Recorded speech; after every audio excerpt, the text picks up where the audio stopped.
ڈھونڈتے رہے، جگہ ڈھونڈتے رہے، فون کرتے رہے، اپنے عزیزوں اور اقارب کو بتاتے رہے، اپنی لوکیشن بتاتے رہے۔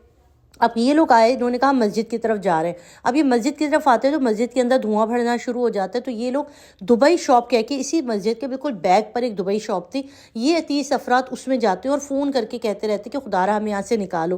مگر جو ریسکیو افراد ہیں، جو ان کے باہر عزیز و اقارب تھے، وہ ریسکیو والوں کو کہتے ہیں۔ اب ریسکیو والوں کے پاس تو کچھ ہے ہی نہیں۔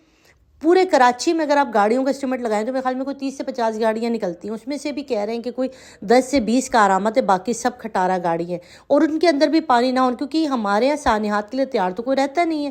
صدیوں میں کوئی سانحات ہوتے ہیں، پانی نہیں تھا۔ کہہ رہے ہیں اب جو مشین لے کر آئے تھے، جو واٹر کی جو ان کی پائپس تھی، اس کی پائپ سے ٹوٹے ہوئے تھے۔ اب وہ جوائنٹ کر کے اندر آتے ہیں نا، آگ لگانے کا ایک طریقہ یہ ہوتا ہے کہ آپ پائپ کو جوائنٹ کرتے جاتے اور اندر کی طرف لے کر جاتے، بٹ وہاں پہ پائپ کے جوائنٹ کے جو ہے وہی نہیں تھا، جوائنٹ ہی نہیں ہو رہا تھا، ٹوٹ رہی ہیں اندر ہی۔ کتنی دیر تو ان کو صرف جو یہ فائر بریگیڈ کا جو عملہ تھا نا، انہیں اندر اپنی چیزوں کو ٹھیک کرنے میں ہی لگ گیا۔ یہ جو آگ پھیلی ہے نا، کوئی مجھے نہیں لگتا کہ اس کے اندر کوئی کیمیکل تھا یا کسی کی سازش تھی۔ آگ لگی ایک سانحہ تھا، مگر اس سانحے سے نمٹنا اس گورنمنٹ کی ذمہ داری تھی۔ ہمیں یہ نہیں پتا کہ بھئی کہ جو ہم نے اپنی آنکھوں سے دیکھا ہم وہ بیان کر رہے ہیں کہ کوئی کارکردگی نہیں ہے، زیرو کارکردگی ہے اس پیپلز پارٹی کی اور اس گورنمنٹ کی، زیرو۔ بھائی آپ کے ادارے کے پاس آپ کی چیزیں نہیں ہیں، آپ کے اہلکار گھروں میں سوتے رہتے ہیں، صرف تنخواہ لیتے ہیں اور باقی اہلکار گھروں میں آرام کرتے ہیں۔ کسی کے پاس کوئی تربیت نہیں، کسی کے پاس کوئی چیزیں نہیں ہیں، کوئی گاڑیوں کے اندر چیزیں نہیں، کوئی پانی کا انتظام نہیں۔ بھائی صرف ریسکیو والے جب آگ لگتی ہے تو صرف ان کے پاس پانی تو نہیں ڈالنا ہوتا ہے۔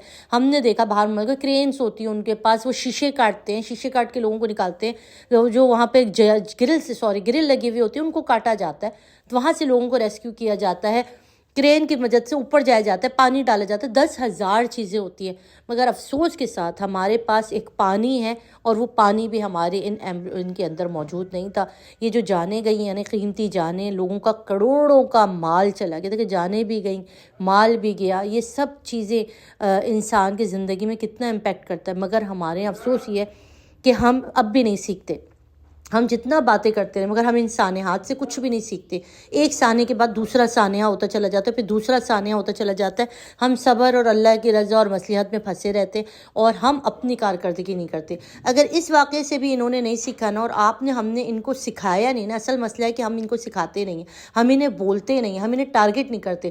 اگر ہم اسی طرح خاموش رہیں گے اور کچھ نہیں بولیں گے نا، تو پھر یہ اس کے بعد ایک اور سانحہ اور اس کے بعد ایک اور سانحہ، پھر تیار رہیے، کچھ کا کچھ گھروں کے گھر ہو جائے۔ میں آپ کے ساتھ وہ وائس نوٹ ضرور شیئر کرنا چاہوں گی جو ہمارے شہید بھائی نے اپنے مرنے کے ٹائم سے کچھ لمحے پہلے اپنی فیملی کو بھیجا اور ان کو معافی مانگی اپنی بیوی سے کہ اگر میں نے غلطیاں کی ہوں